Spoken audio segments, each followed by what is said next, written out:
Welcome back to the morning show here on Arise News. Prominent Rivers indigents, including ex-Governor Celestine Omehia and former PDP chairman Uche Secondus, have urged President Bola Tinubu to stop the planned August 30 local government elections. They say the Rivers State Independent Electoral Commission, set up by sole administrator Vice Admiral Ibokete Ibas, retired, has no constitutional mandate.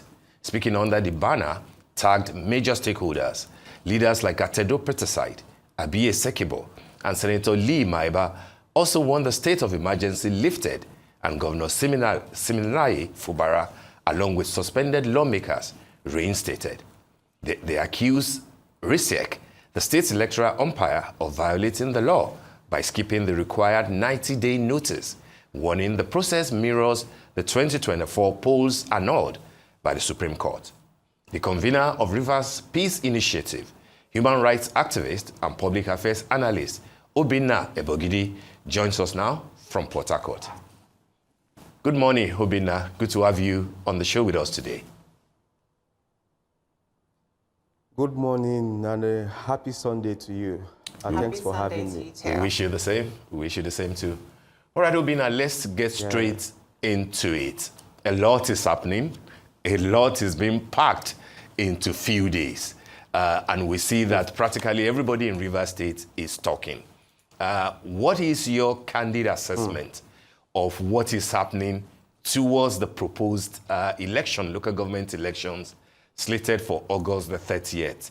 You can see that stakeholders like former governor, like Abiye Sekibo, like many other people have urged the president not to allow this to proceed. And they are making reference to what happened last year when Supreme Court had to nullify the local government election of 2024. They are saying in specific terms that the sole administrator, Ibokete Ibas, retired, does not have the mandate to proceed with an election, given that is a product of, in quote, illegality. What are your thoughts and what's your assessment of where we are in terms of the proposed local government elections for Rivers State? Is it still proposed? When you say something is proposed, it means that activities are not on ground to show signs. Well, the slated election, you are very correct. Yeah. But you are correct. So the elections, from what we have seen so far, there are visible signs to show that an election is going to be holding by the end of this month, August the 30th. Yesterday, and on Friday also, I and my team were at the RISEC office where I saw hundreds of Rivers people, candidates, with their supporters participate in the screening exercise. And there have been other engagements also that I've been privy to. So the elections, from what we have seen so far, there is hope that is going to hold. And for me, as a person, it gives me great joy that we are beginning to have conversations around empowering Rivers people to select and elect leaders who are going to be running their affairs at the local government level. For quite a while, we have been on the front burner for many, many bad reasons. And why I understand and respect the views of our leaders, the former governor, and every other leader who signed that statement. I saw that statement on Thursday. But the truth must be said that what is happening now is far beyond politics, because they are political leaders. Our support for this process is hinged on the fact that we have been going around about a circle for far too long. You try to, and your statement, limit this to just about what happened in 2024. But since 2023, Rivers has been going around the circle of confusion, disputes, unnecessary bickerings that has denied the ordinary Rivers people the dividends of democracy. So I have been listening to sentiments about whether the coming of the sole administrator itself was legal or not. But if we tell ourselves the truth, we are all here and we are witnesses to some of the shenanigans and the security threats that are beginning to prompt up in the build-up to that declaration by Mr. President. Personally, I would have wished that perhaps there would have been a lot more time for engagement to try to use the backdoor means to resolve it. But we have to tell ourselves the truth, that we couldn't have continued on that note. So there was a complete breakdown of trust between the executive and then the legislature. And if you follow the judgment of the Supreme Court, it said there was no government. And to an extent, we are operating like we're in a lawless state. So the declaration, as bad as it was for our journey as a state, was supposed to diffuse the tension that was beginning to escalate. Businesses were being threatened. Up until now, there is a lot of uncertainty surrounding the livelihood of a lot of persons. Yes, because of some of these political tensions that are yet to be fully resolved. But we've made progress, a lot of progress. And this conversation around the local government election, it's one that has given us joy. So I want to say that the election is supposed to help us achieve three things. One, it's supposed to restore governance to the grassroots. And then two, it's supposed to help also, to restore public trust in our democratic institutions.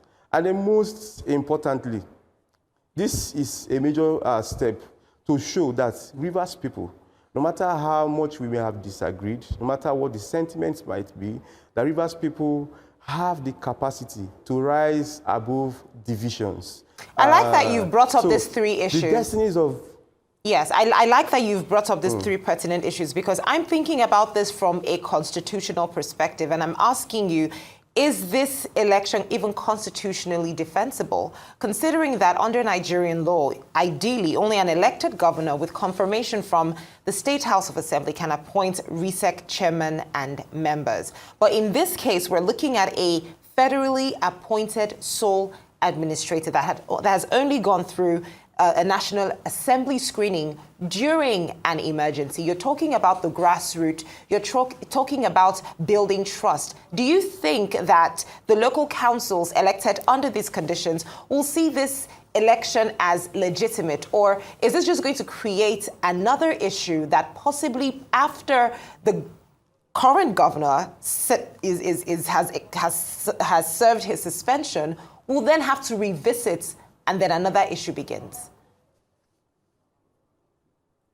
I doubt if we are going to be having any more issues after now, unless, of course, the politicians would want to mop up sentiments again. Now, this is a period of an emergency rule. And from what we have been told and what we have also come to understand, we cannot expect within this period to have all of the democratic procedures, protocols completely adhered, because it's an emergency rule. So the implication is that a number of the regular democratic principles that you would expect, ought to be somehow tweaked to achieve the greater goal. The greater goal here is fast-tracking the return to democratic governance. Because given all that has happened, we cannot continue to dwell on the same issues that has kept us in one spot for quite a while now.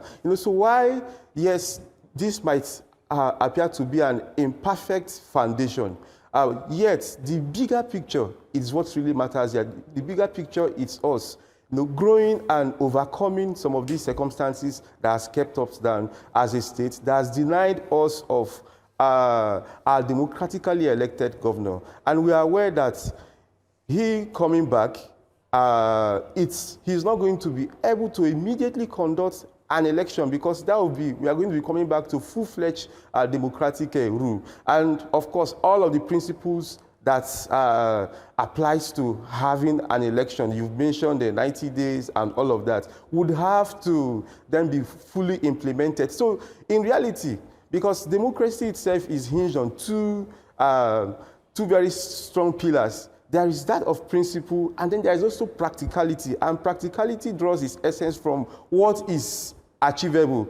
And what is achievable at this moment is that this current window we have is what we can use to have an election. So that when the governor does return, we will not begin to wait for another 6 months. There are a lot of interpretations at the Supreme Court ruling, electoral law. INEC has even gotten itself involved by trying to say, okay, they do cancel area elections in Abuja, they give a notice of 1 year, many things.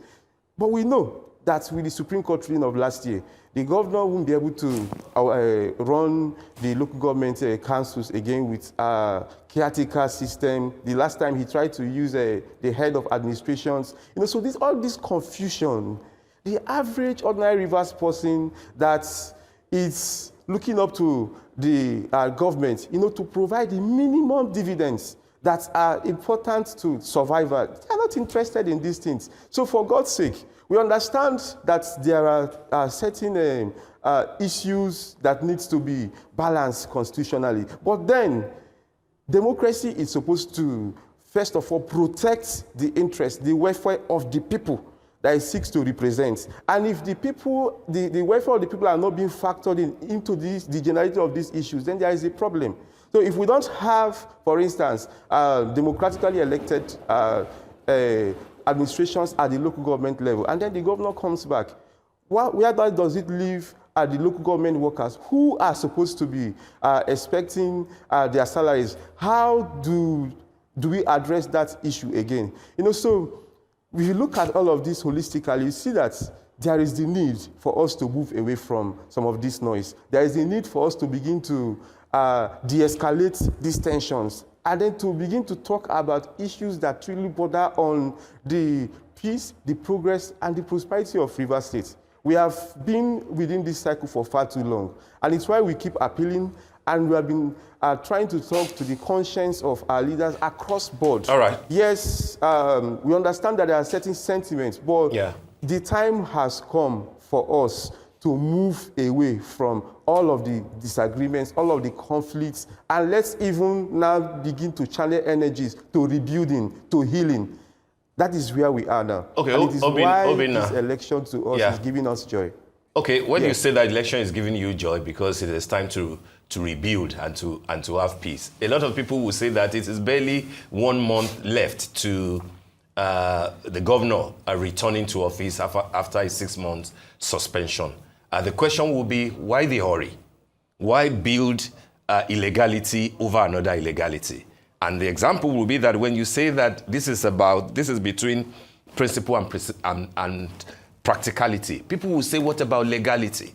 Again, I refer to the 2024 election, the same local government elections that the Supreme Court had to throw away. So when you build illegality on illegality, as people are saying, how do you know that this will not proceed to the courts, given the caliber of Rivers people who are vehemently against it, have written to the president to stop it, are claiming that there is a court judgment, an injunction that stops, this election from going forward? How do you think that this will pass legal scrutiny if you have to proceed? And then secondly, when you say that progress has been made, just a moment. When you say progress has been made, people will say that, which progress? Is it the progress of the funding alignment between APC and the PDP that has ensured that, according to people, only one person is handpicking all the 23 local government candidates, because there hasn't been any proper primary elections, so to speak. And you couldn't have had a proper... I think I've lost connection. Oh, we can hear you. We can hear you clearly. We can hear you clearly. Obinna, can you hear me? Yeah, I can hear you loud and clear. Okay, you got the gist of the questions. Just to remind you, essentially, where is the component of legality when you say that this is between principle and practicality? And I was also asking you about what sort of progress can you claim to have made when the allegation is that the so-called alignment between APC and PDP is about one person. The former governor of Rivers State, Minister of FCT, Nyesom Wike, handpicking all the 23 candidates, because you couldn't have had time in less than 30 days to hold proper, for the parties to hold proper primaries. That this is all about one man, and it's about, massaging his ego. What are your thoughts about that? Okay, so let me even start with your last question. So basically, I'm not too interested in the internal political party dynamics, what one man is doing and all of that. That is outside my jurisdiction. What I do know, because I visited the RISEC headquarters on, I think on Thursday, where there was a peace signing agreement amongst some of the parties that are participating. And at least I saw with my eyes that there were representatives of the Labour Party, I saw the PDP, I saw, I think I saw APC. There are about 5 political parties. So I like to talk about what I am fully aware of, not what I am not privy about. So whatever might be happening within the APC, PDP structures, it's really not within my jurisdiction to begin to. But we also do know that the other weekend, there were primaries across the state. And people participated in those primaries, and then we saw footages from those primaries. Every system has its own internal dynamics. And so if it is favoring somebody, that's it's left for the political structures.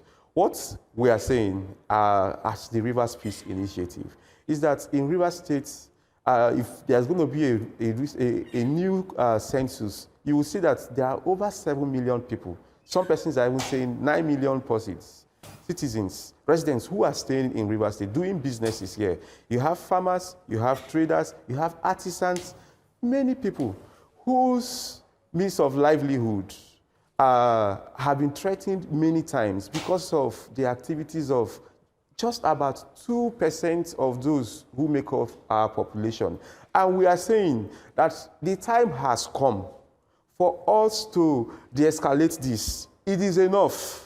A lot of resources that ought to have gone into building and developing this town, our grassroots, building our healthcare systems, developing our educational systems. A lot of the resources have gone into irrelevant things that have nothing to do with the welfare of the average Rivers person.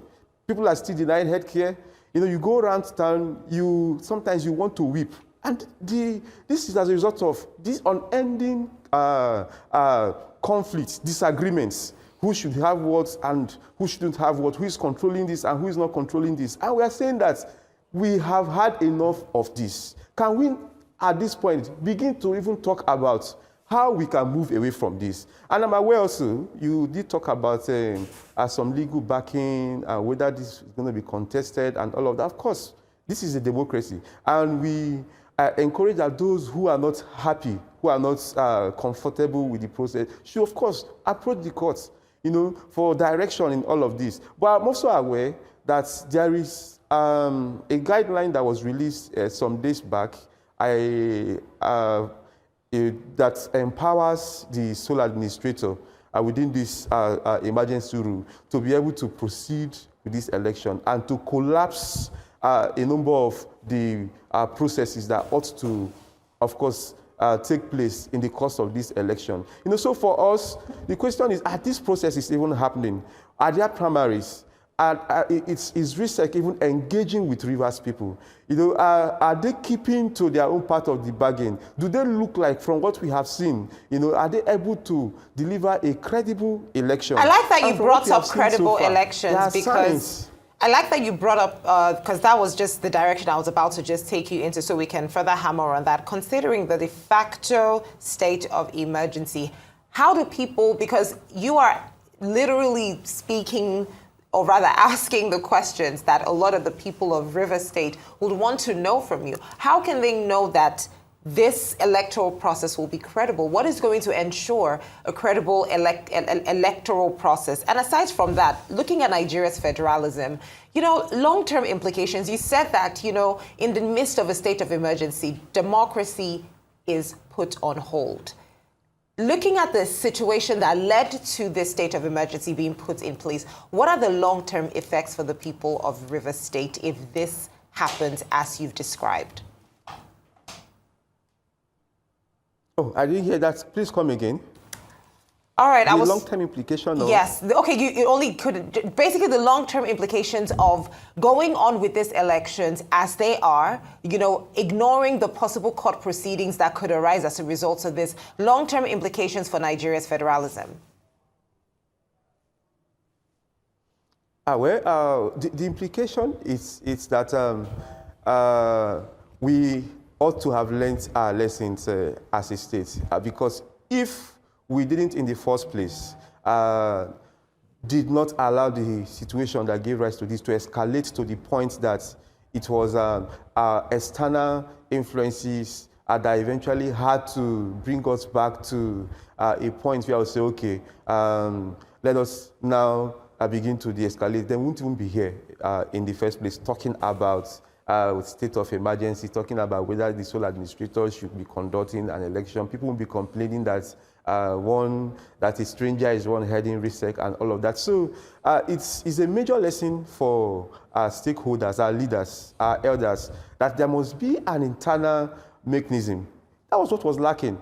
Strong enough to be able to show direction with wisdom. You know, at the time, because there will always be conflicts, when things might be getting out of hand, we should be able to call ourselves and have some very sincere conversations that are bent on providing headway out of disputes. So for me, that is one of the major implications, because if you look at the costs of the pains, the things that we have lost, it is almost, it is huge on us as a people. And then, of course, someone had mentioned recently in another forum about how much has been expended in conducting local government elections between last year and what is about to happen now. You know, so if you factor all of these things, we should begin to tell ourselves the sincere truths as a people, that we cannot tow this road again. Can we just even take advantage of this window, you know, and get out of this, so that we do not remain in this one trap? All right, Obinna Ebogidi, we want to thank you for joining us on the morning show today, and we hope that August 30 will go without too much drama. Thank you for joining us.